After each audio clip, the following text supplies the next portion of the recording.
So you just installed Kiwi Size Chart and Recommender, and you have a product with a size chart that you want to import. Let me show you how to quickly import a size chart from a Shopify product description into Kiwi. Let's start by logging into the Kiwi app from your Shopify admin. Once you're in, click Add New Size Chart at the top right. You'll see a few options for importing size charts in different ways, but go ahead and choose From Product Description. Now search for or select the product you want to import the size chart from, then click Select. You'll see a list of tables from the product description if there are multiple tables.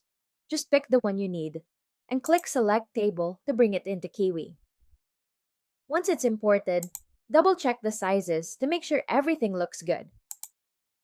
If you need to make any edits, go ahead and update the details. Just don't forget to click Save when you're done.